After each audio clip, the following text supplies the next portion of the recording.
Welcome back to Today. A big win for former Qantas workers unlawfully let go by the airline during the COVID pandemic, with questions now circling whether the executive board at Qantas faces a reshuffle amid a $200 million fine. One of those rare days where those with all the power and all the money lose, and ordinary working people win. Joining us to discuss today's headlines is Independent MP Di Lee and Nationals leader David Littleproud, both from Canberra. Thank you so much for your time. David, this was a big win for the little guy. Oh, it was, and Qantas did the wrong thing. There's serious cultural deficiencies at Qantas, and particularly under the leadership of Alan Joyce. I'm sceptical that the same regime continues on. The CEO, the new CEO, was in fact the Chief Financial Officer. So I'm a little concerned that this will be more about words rather than actions and deeds. This was somebody that would have known exactly the decision that was being made with respect to these employees, gaming the system at the expense of these employees. And so there's still cultural deficiencies at Qantas, and I think the board has serious answers to give around that. Their job is to make sure there's governance over the operations of that company, and I think obviously particularly the shareholders and the institutional investors will have serious questions of Qantas. They've just made a $2.5 billion profit. Good on them for that, but at whose expense? And I think Australians are fair people, and the courts come in with the right decision. Yeah, I think part of the issue that makes this stick so much, David, is that there seems to be a real calculated, this was seemingly a really calculated move by Qantas, trying to sort of get rid of workers, to save a bit of money where they could and seize on an opportunity. I mean, as you said, the new CEO was involved in all of this, surely, dealing with the finances. Should we be looking at more of a holistic approach here to Qantas and perhaps a refresh on the board? Yeah, I think this has malicious intent, that they were taking advantage of what was the biggest crisis since the Second World War in this country. And they saw an opportunity and they took advantage of it at these workers' expense.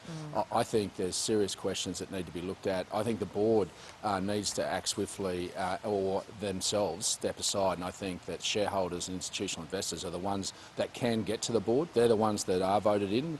The management are appointed. So I think it's important that there is clarity and transparency, and I think they need to get back to their knitting, which is just providing services on time and at a reasonable price.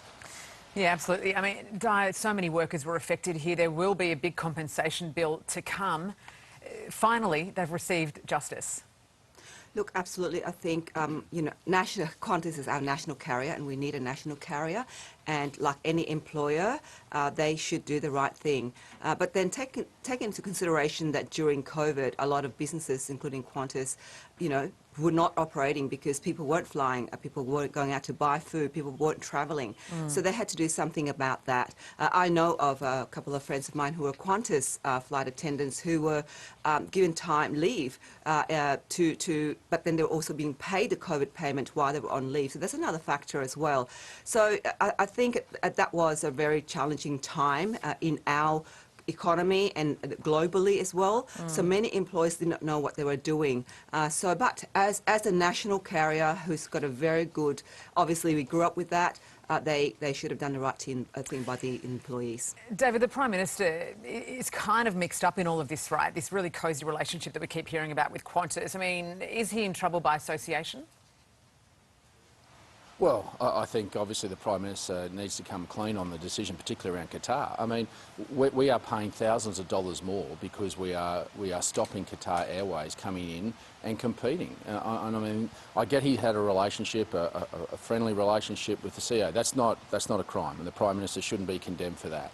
But when they come out with 10 different decisions about adding competition to this country after COVID's finished, and we are back to normality, and we want to go back and see our family around the world, it's costing Australians tens of thousands of dollars more because we simply don't have the competition.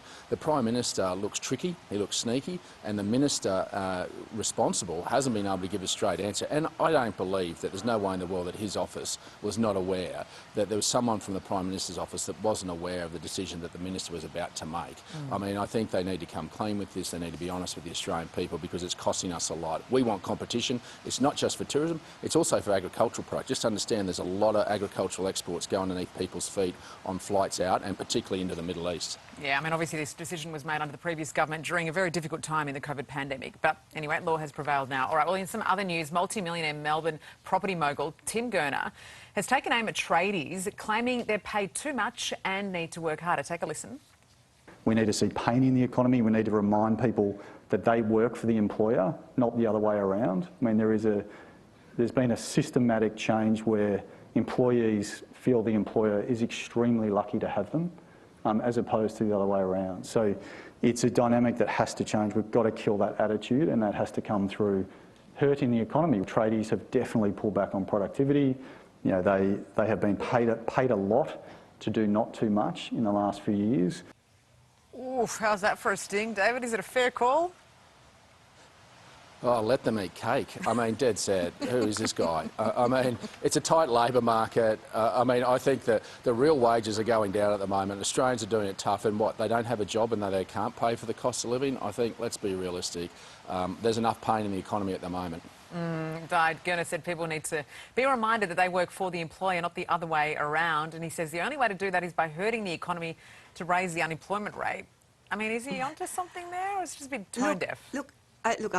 For me, construction is the second largest employer in Fowler, and a lot of our construction workers are migrants, and I have no doubt that they don't get paid as much as what Mr. Gurner, wherever, I mean, he's in Melbourne, so maybe they pay their construction workers higher wages than where we are in New South Wales or in southwest Sydney.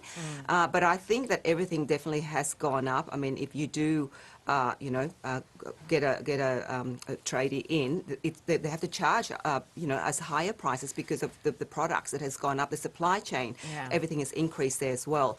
But for employees in construction places, especially in southwest Sydney, I don't think they could say that they are, that demanding. Yeah, well, Gurner's behind a lot of projects in Melbourne at the moment, so we'll see how that plays out. Guys, thanks so much for your time this morning. Appreciate it. Carl. Well, as we approach